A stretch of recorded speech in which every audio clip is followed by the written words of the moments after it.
오늘은 62문 하나만 배우면 되어서요. 시간 여유가 좀 있습니다.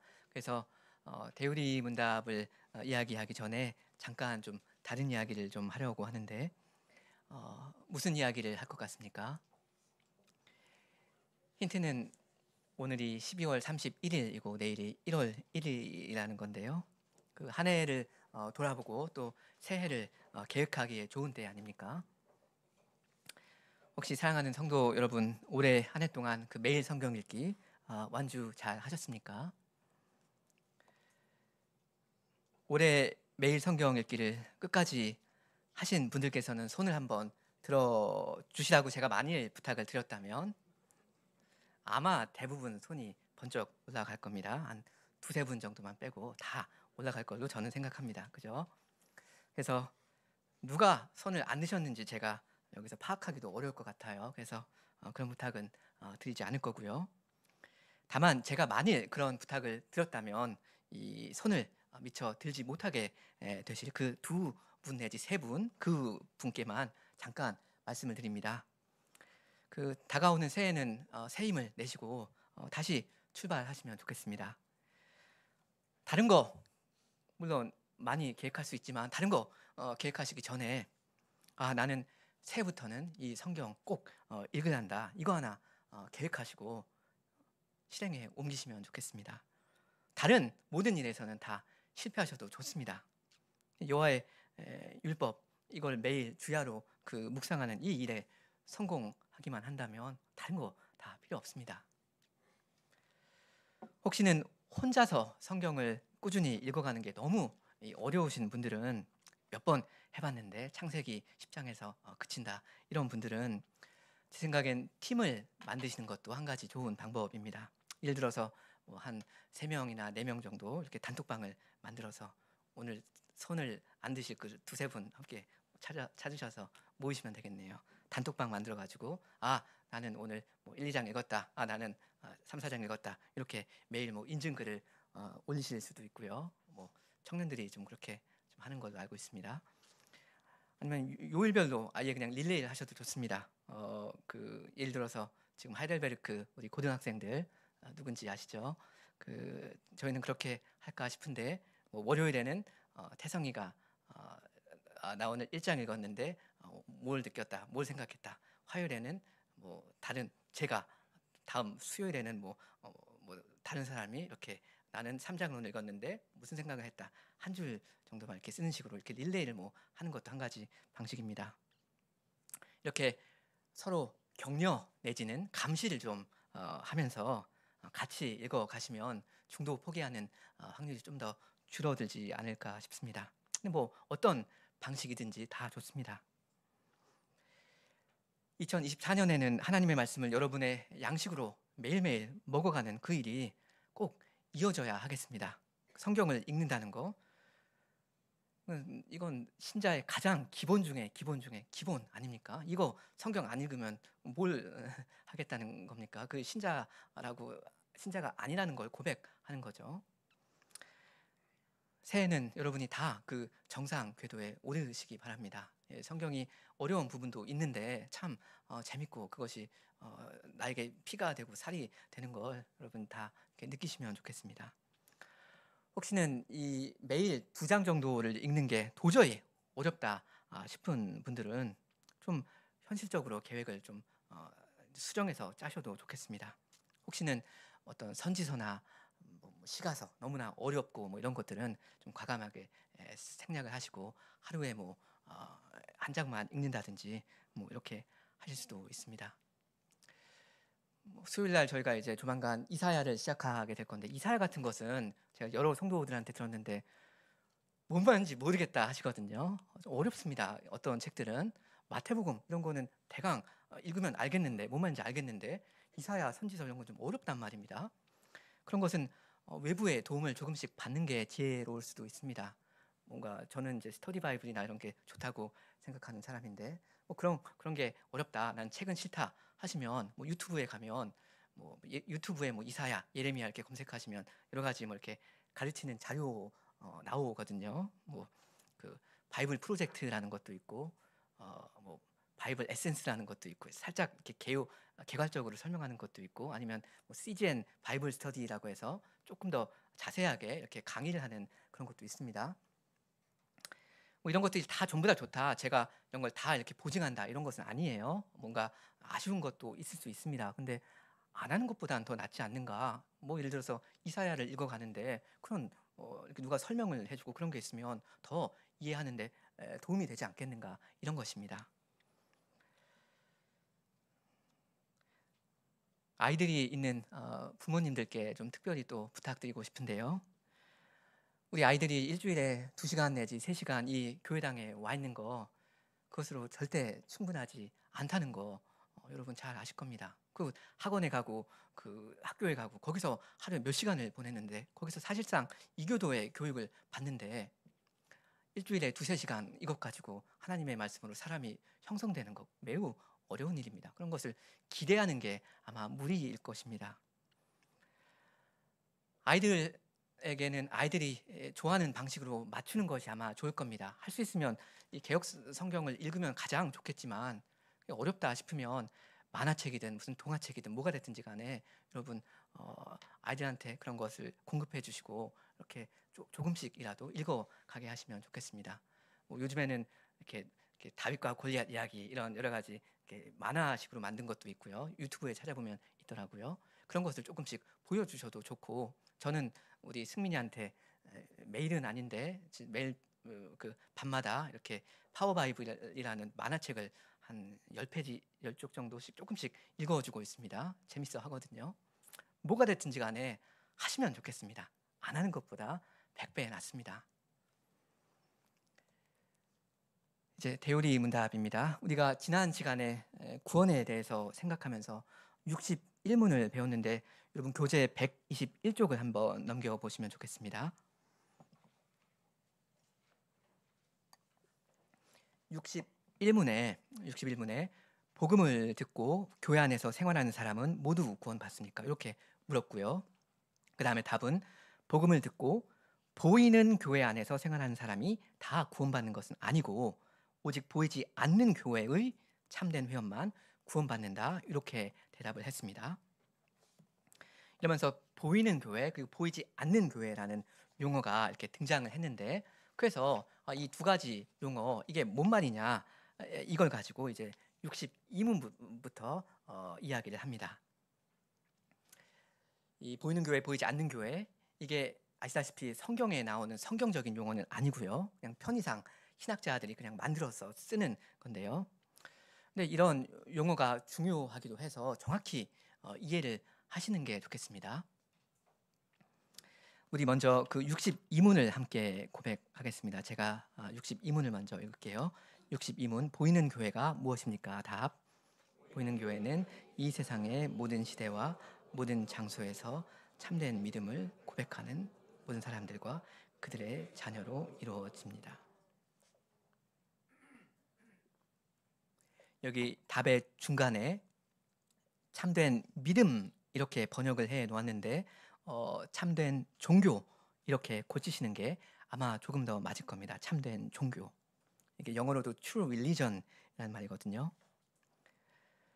그러니까 여기서 참된 믿음을 고백하는 사람들이라고 한 거 이 말이 참된 믿음, 살아있는 믿음, 진짜 믿음을 고백하는 진짜 중생한 참신자 이걸 지금 뜻하는 게 아니고요. 참된 종교, 기독교죠. 기독교를 자기 입으로 고백하는 그런 사람들 이런 뜻입니다. 이 사람들의 믿음이 진짜 참된 믿음이다. 그런 뜻은 사실 여기에는 없습니다. 진짜 믿음인지 아니면 가짜 믿음인지는 모르겠지만 어찌됐든 기독교라는 종교를 참된 종교를 자기 입으로 고백한 건 공적으로 고백한 건 사실이다. 바로 이런 사람들이 이 보이는 교회에 속해 있다 하는 말입니다.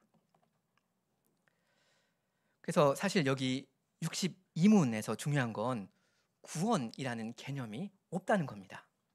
여러분 여기 62문답 보시면 이 사람들 그리고 그들의 자녀들이 다 구원받는다 이런 말 있습니까?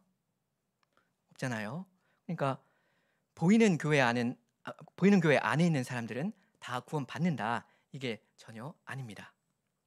그래서 아까 사실 61문답에서 그랬죠. 61문의 답. 복음을 듣고 보이는 교회 안에서 생활하는 사람이 다 구원받는 것은 아니다 했습니다. 그러니까 이 보이는 교회의 결정적인 특징은 구원이 아닙니다. 왜냐하면 이 보이는 교회 안에 있는 사람 일부는 구원받는데 일부는 구원 안 받거든요. 그러니까 이 구원이라는 게 보이는 교회의 특징은 아닙니다. 근데 반면에 이 보이지 않는 교회의 특징은 구원입니다.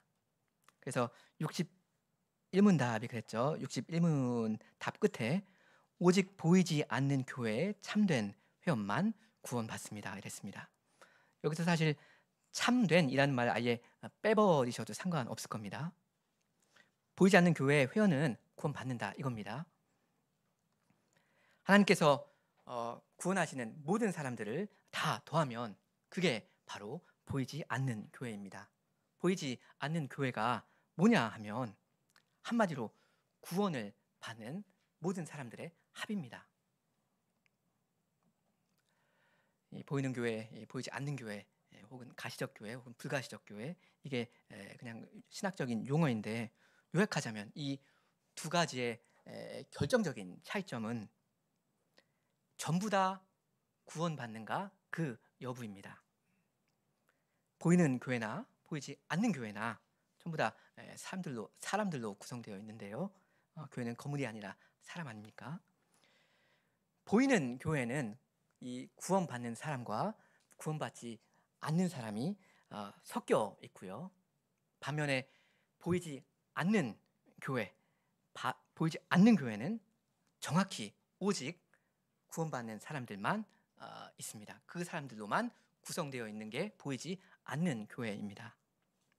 다시 말하면 이 보이는 교회는 알곡과 가라지가 섞여 있고요. 반면에 보이지 않는 교회는 알곡만 가득합니다. 그러니까 이 두 가지 교회, 보이는 교회, 보이지 않는 교회 멤버 자체가 다릅니다.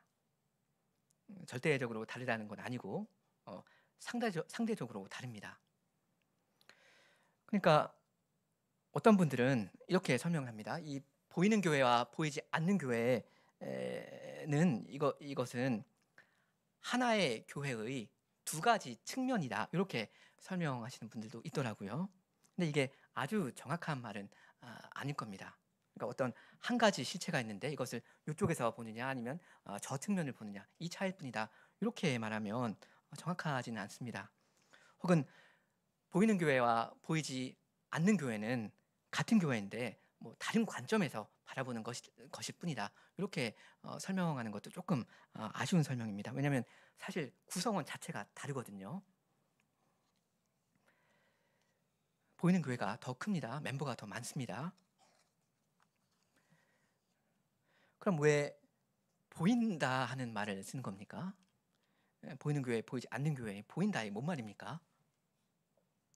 뭐 가시적 혹은 불가시적 이렇게 말하기도 하는데 여기서 보인다 하는 말은 우리 이 사람의 이 두 눈, 육체의 눈에 보인다 그런 뜻입니다. 좀 더 정확히 말하면 우리 사람들의 이 두 눈에 얼마나 선명하게 보이는가 그 이야기입니다.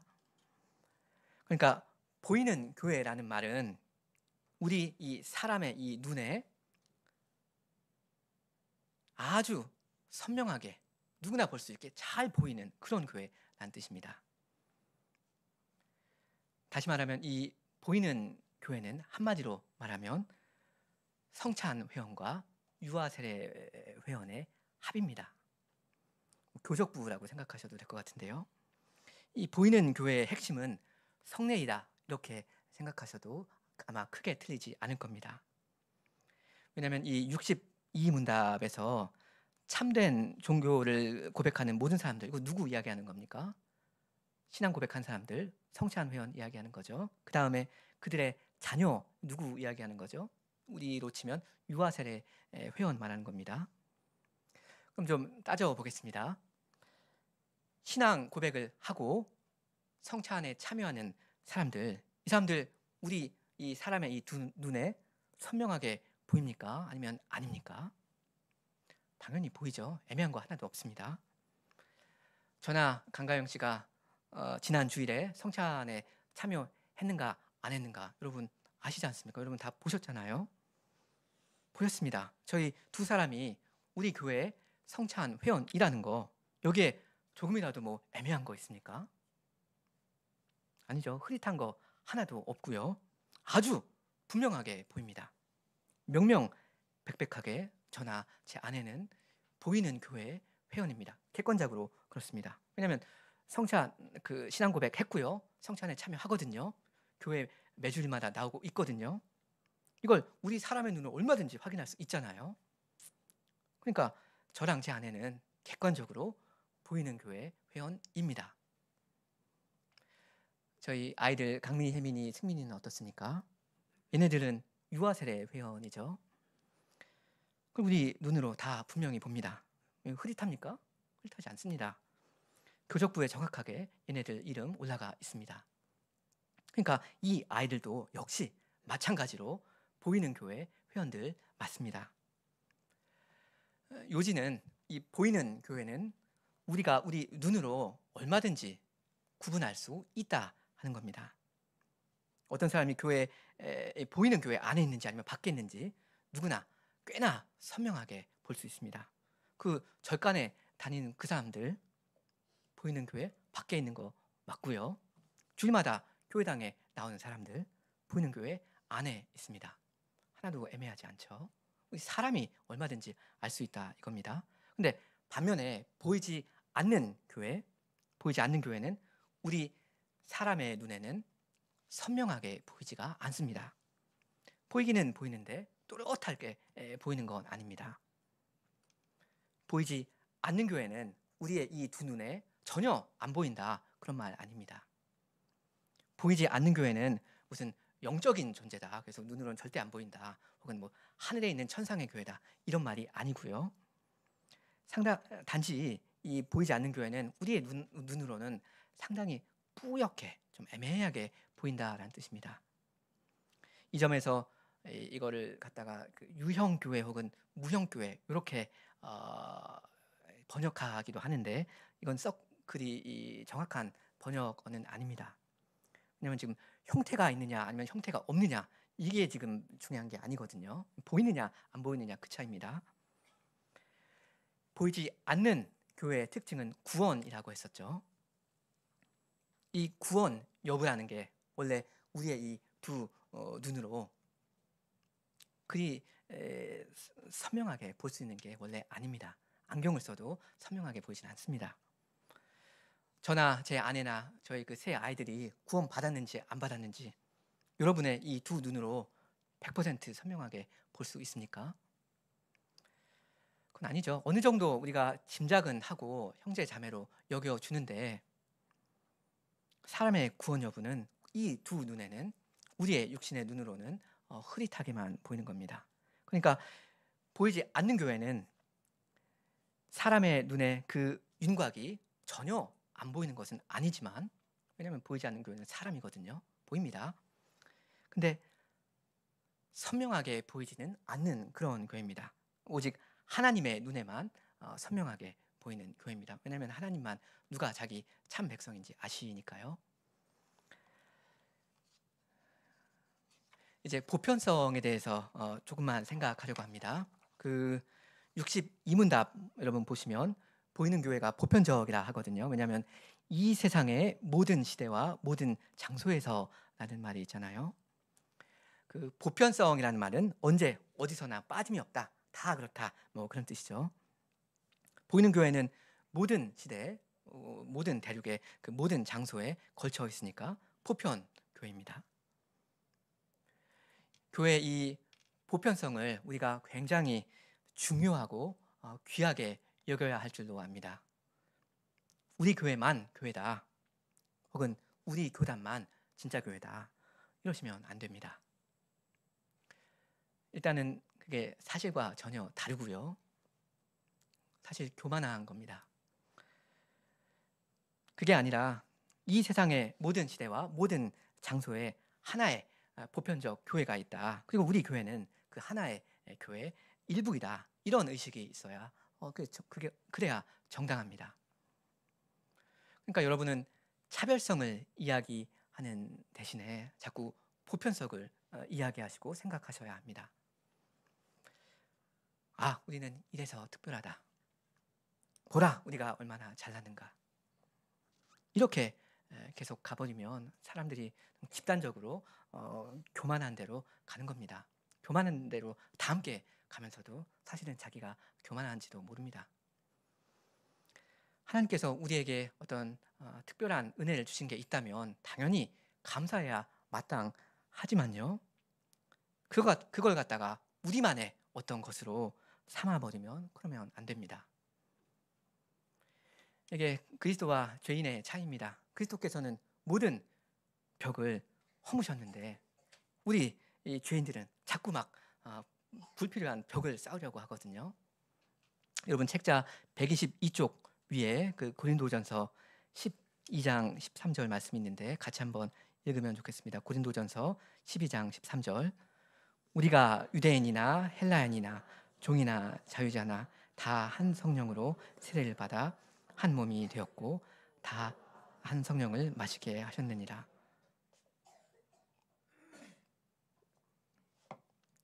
하나다 이겁니다. 유대인과 헬라인이 하나라 한다면 그렇다면 할 말 다 한 거죠. 한 몸인데 그러니까 우리 한 몸이기 때문에 우리가 한 몸이라는 의식을 가지고 살아야 하고 그 한 몸을 이루면서 가야 하는데 이 점에서 우리 교회가 이 시편 찬송을 얼마 전부터 부르기 시작한 건 굉장히 바람직한 일입니다. 어떤 분들은 심지어 시편 찬송을 부르면 안 된다고 주장하기도 하거든요. 여러분 시편은 뭡니까? 하나님께서 자기 백성한테 찬송하라고 부른 거 찬송하라고 그러라고 주신 거 아닙니까? 시편은 구약의 계시이고요. 그 권위에 있어서 신약의 계시와 동등합니다. 그리고 이 시편의 용도는 부르라 이겁니다. 이 노래를 갖다가 나를 찬송하거라 이러라고 주신 거죠. 원래 시편은 노래 아닙니까? 그래서 그 시편 그 파란색인가 뭐 그런 다른 색으로 나와 있는 그 시편 표제에 보시면 스미닛에 맞춘 노래, 뭐 시가연, 뭐 이런 음악 용어들이 막 나오잖아요. 그러니까 교회가 시편 찬송을 부르는 것은 당위라고 해야 할 겁니다. 시편을 불러도 된다. 시편을 부른 거 허락한다. 이렇게 말하면 사실 부족하고요. 시편은 불러야 하는 것입니다. 그러니까 누가 어떤 이유로든 시편을 찬송하지 말자 이렇게 이야기하면 별로 설득력은 없습니다.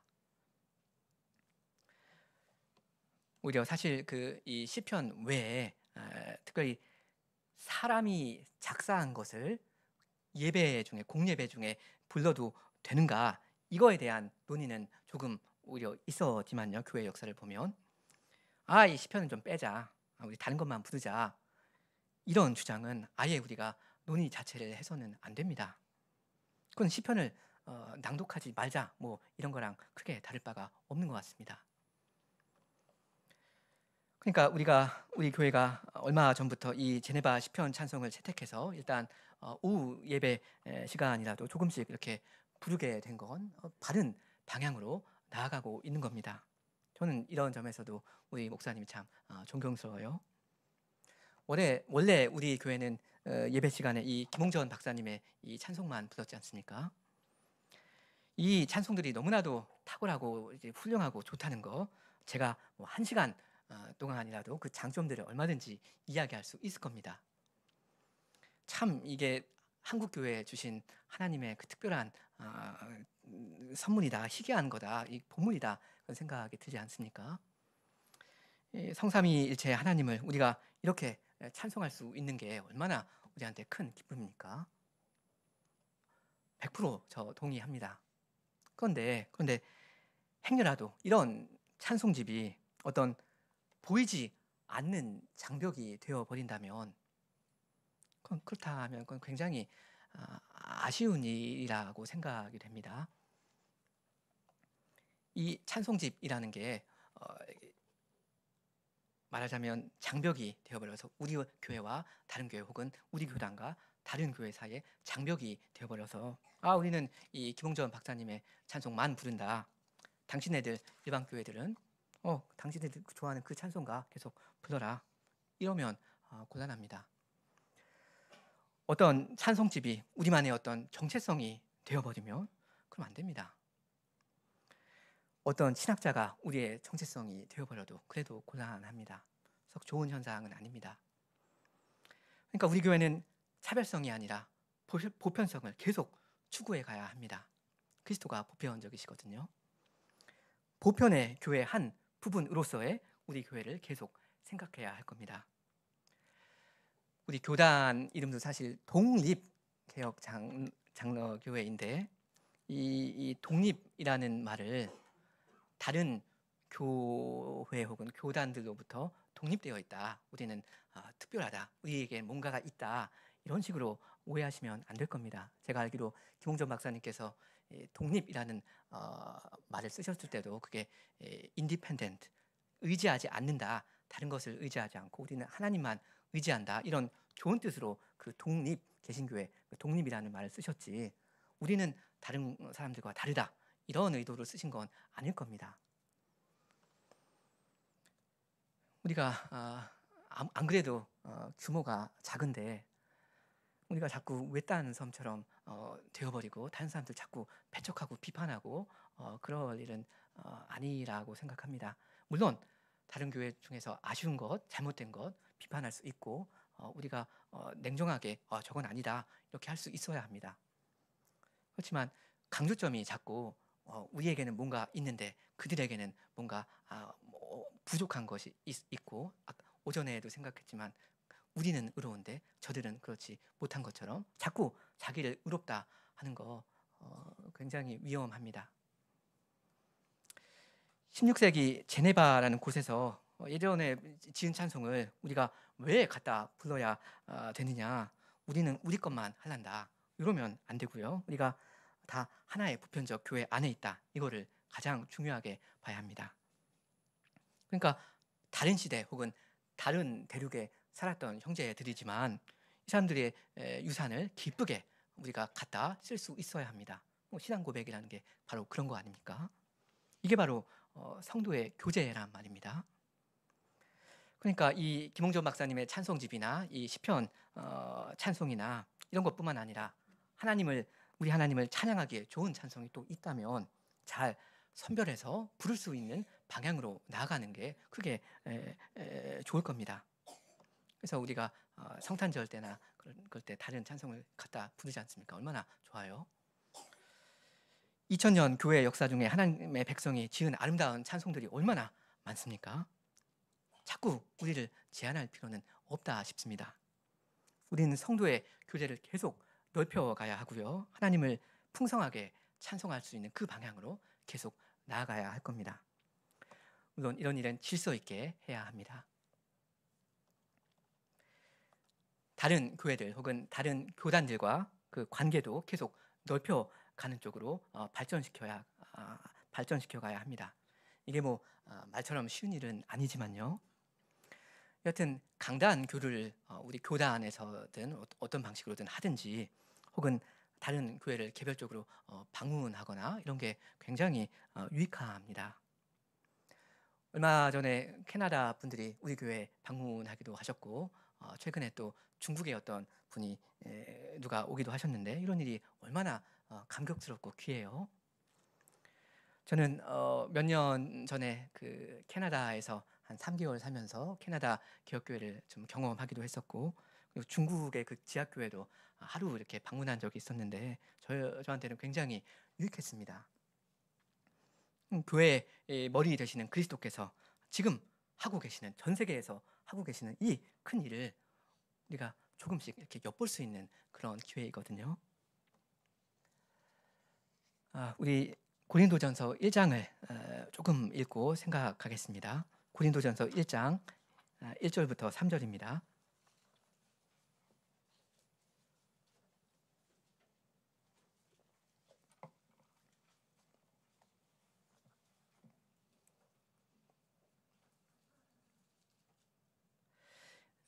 1절부터 3절까지 같이 읽겠습니다. 1절부터 3절.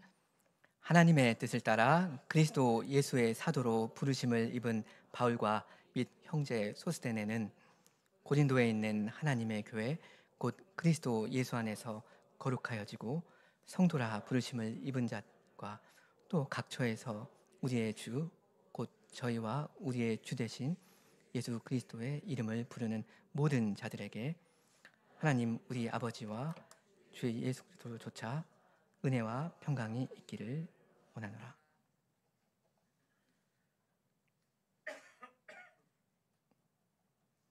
여기 고린도에 있는 하나님의 교회라고 하죠. 하나님의 교회가 고린도에 있다 이런 말입니다. 하나님의 교회가 그 한 교회가 사실은 온 세상에 온 시대에 걸쳐 있고 사실 이 교회는 사실 하나이지만 이 교회가 바로 이 시대에 여기 고린도라는 지역에 실제로 존재하고 있다 이겁니다. 고린도 교회입니다. 이건 우리 광양개혁교회도 마찬가지입니다. 광양개혁교회가 교회입니다. 아까 제가 보이는 교회 이야기하면서 보이는 교회의 일부이다 이렇게 말했는데 그러면 우리가 보이는 교회 일부일 뿐이니까 우리는 뭔가 전체가 아니니까 우리는 교회가 아니다 이렇게 말할 수도 있을 법한데 성경은 그렇게 말하지 않습니다. 개교회, 지역교회가 교회입니다. 단지 교회, 보편적 교회 일부인 것이 아니고요. 우리가 실제로 교회입니다. 2절에 계속 보시면 이 교회는 그리스도 예수 안에서 거룩하여지고 성도라 부르심을 입은 자들로 이렇게 되어 있습니다. 여기서 중요한 건 그리스도 예수 안에서라는 말이죠. 그리스도 안에 있는 사람이 곧 교회에 속한 사람입니다. 여기 고린도에 있는 하나님의 교회, 그러니까 고린도 교회를 이야기하는데 고린도 교회만 이야기합니까? 바울이 2절 중간에 보시면 또 각처에서, 그러니까 방금은 그 고린도 교회를 이야기했고요. 또 각처에서 우리의 주 곧 저희와 우리의 주 되신 예수 그리스도의 이름을 부르는 모든 자들에게, 그리스도의 이름을 부르는 모든 자들, 그걸 또 이야기하죠. 고린도 교회 우리만 교회다? 아닙니다. 고린도 교회 말고 다른 교회 많이 있습니다. 다 교회입니다. 왜요? 예수 그리스도의 이름을 부르니까요. 그리스도 안에 있는 사람이 교회 안에 있는 사람인데요. 이 사실을 표하고 인치는 게 바로 세례이죠. 그래서 그리스도께서는 그 교회를 이야기하시면서 세례를 베풀라 하고 중요하게 명하셨습니다. 122쪽 그 교재 제일 아래 그 마태복음 28장 말씀 있는데 우리 같이 한번 읽어보겠습니다. 마태복음 28장 19절 20절. 그러므로 너희는 가서 모든 족속으로 제자를 삼아 아버지와 아들과 성령의 이름으로 세례를 주고 내가 너희에게 분부한 모든 것을 가르쳐 지키게 하라. 볼지어다 내가 세상 끝날까지 너희와 항상 함께 있으리라 하시니라. 부활하신 주님께서 자기의 교회에게 내리시는 지상 명령입니다. 교회를 건설해 가라, 그 이야기죠. 세례를 받아서 교회에 들어온 사람이 말씀을 통해서 점점 그리스도의 몸과 지체로서 서 나가게 하십니다. 누구든지 성신을 의지해서 말씀을 겸손히 듣는 사람은 이 세례 받을 때 약속하신 그 은혜를 누리고 살 수 있습니다. 이 은혜는 삼위 하나님과 교제하는 거죠. 죄인이 삼위 하나님과 연합되고 그 하나님과 교제합니다. 근데 세례는 신앙을 고백한 사람만 받는 게 아니죠. 신앙을 고백한 사람의 자녀도 받습니다. 그 근거 중에 하나가 123쪽에 있는 그 고린도전서 7장 말씀인데요. 같이 한번 읽어보겠습니다. 고린도전서 7장 14절.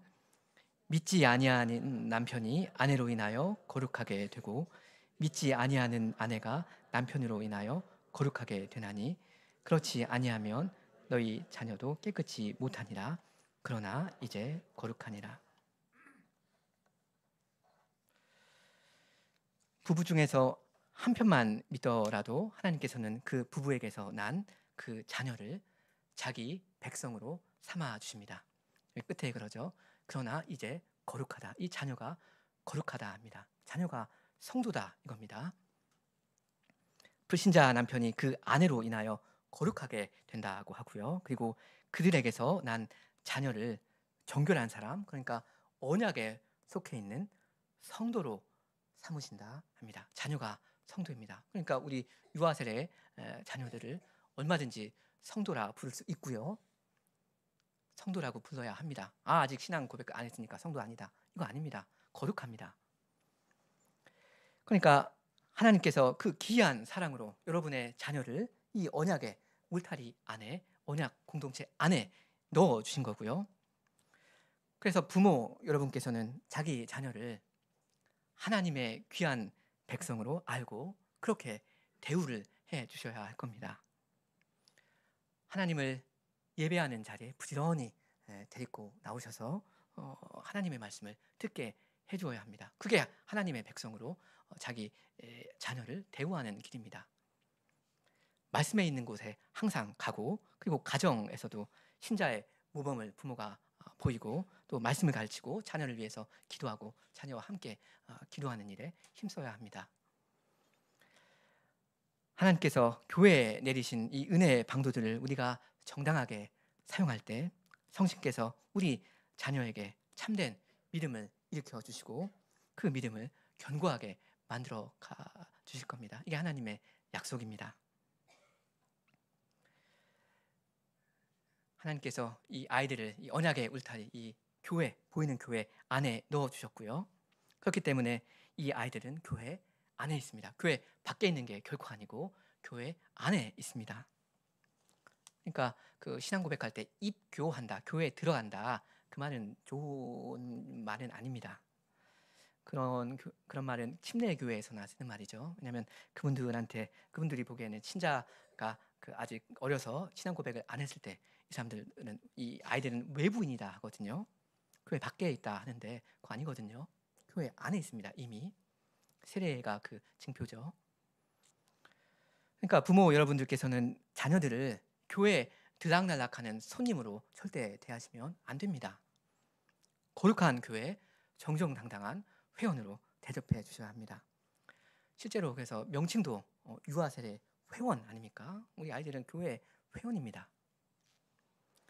제가 뭐 개인적으로 생각하기에는 뭐 매일 성경 읽기 뭐 그것이 됐든 아니면 뭐 주보가 됐든 그런 것도 이제 너는 아이니까 아직 글을 모르니까 넌 필요 없어 이렇게 하는 것보다는 이 매일 성경 읽기 내년 거 150부 많이 넉넉하게 인쇄했거든요. 하나씩 딱 주면서 뭐 글을 전혀 모르면 모를까 주면서 그림이라도 그려라 하면서 너는 교회 회원이다 계속 대우를 해주면서 이끌어가는 방향으로 가셔야 할 겁니다. 자꾸 너는 신앙 고백 안 했으니까 이럴 것이 아닙니다.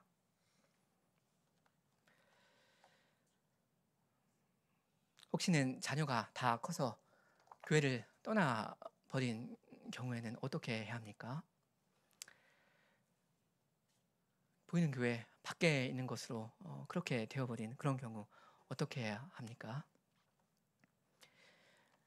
기도하셔야 할 겁니다. 그 집 떠난 자식이 돌아오게 해주시기를 하나님의 그 긍휼과 그 약속에 호소하셔야 할 겁니다.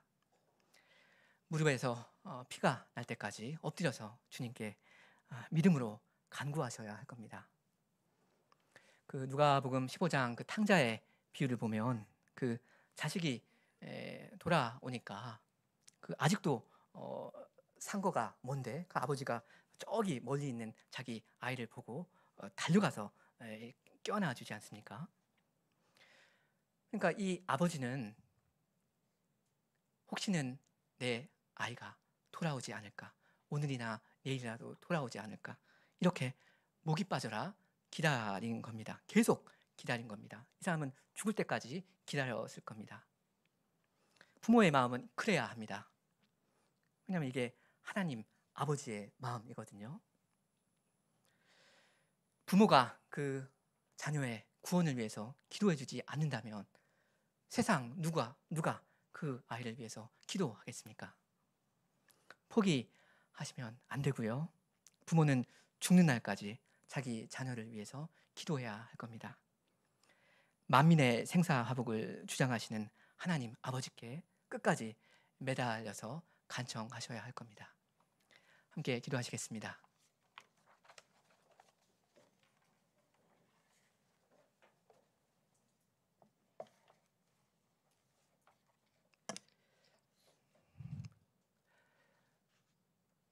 주님, 이 악한 세상에서 평생을 떠돌다가 멸망할 저희들을 말씀과 성령으로 불러주시고 이 교회의 한 회원으로 살아가게 하여 주시오니 감사하옵니다. 이 교회 안에서 저희가 하나님의 말씀을 듣고 하나님의 그 복된 이름을 찬양하며 살 수 있도록 하여 주시오니 감사합니다. 주님, 저희에게 다 은혜를 더욱더 주셔서 저희가 그리스도를 믿고 그리스도의 복음을 믿는 데서 날마다 진보가 있게 하여 주시옵소서. 저희에게 긍휼을 베풀어 주시옵소서. 예수님의 이름으로 기도합니다. 아멘.